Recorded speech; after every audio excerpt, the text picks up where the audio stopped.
some exercise. Back to basics, if the Senate is required to pass a budget, then Yes. why the heck don't they? Why aren't they made to do it?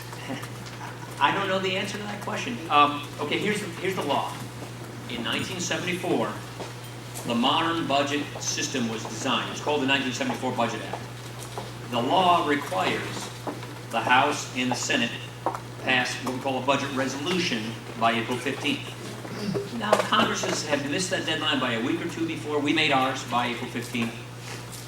But last year was the first time the House never, no, not last session was the first time the House never passed a budget since '74. The Senate now is going on 3 years. They've done 2.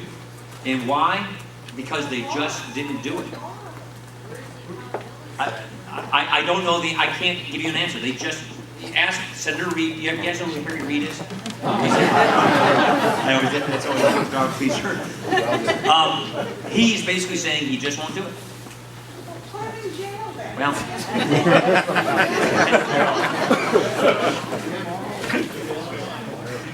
they're chosen to ignore it. But that's, I can't see. I see a hand back there. Go ahead. I can't.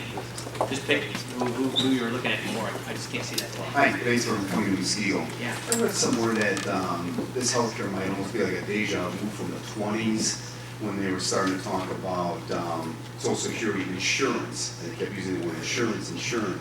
And then they went to the Supreme Court back in the 20s or early 30s. And they said, no, you can't force people to buy insurance. Within the administration, I think it was Roosevelt said, oh no, it's a tax, I forgot. That's exactly right. And that's how we got Social Security. Now, can this same thing happen with healthcare, since if the Supreme Court says, no, you can't buy insurance? So, you just, in a nutshell, described the debate here. When the healthcare law was being passed, if you recall, the president said he won't raise taxes on anybody making less than $250,000. A healthcare mandate is on everybody, regardless of income. And they went out of their way to say this is not a tax. It's a mandate. It's a penalty, not a tax. Well, if that's the case, then that is, according to the Supreme Court, and according to lots of court precedents, that's unconstitutional. But it's not unconstitutional if it's just a tax. So now they're saying it's a tax. So, one way or the other. But then it violates a campaign promise, which is it's a tax on people earning less than $250,000. There are plenty of other taxes that have passed in the meantime, by the way, anyway. So that kind of promise has been violated a few different ways. So now they're saying to the court, it's a tax. And so that's where the whole argument goes. And the lower courts have ruled different sides of this. That's why it's getting kicked up to the Supreme Court. The court will have to rule whether this is a tax or whether this is a penalty/mandate. And most people, this is court watchers, I'm not a lawyer, but we read this stuff very closely. Most people will believe that they will rule that this is a penalty, a mandate, and therefore it's unconstitutional.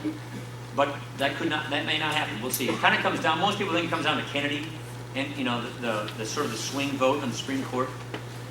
So we'll see. But it's the same kind of an argument, which is back in those days, after the court packing scheme, I forgot the justice at the time, said if you do this through taxing authority, it's constitutional. That's the path they took.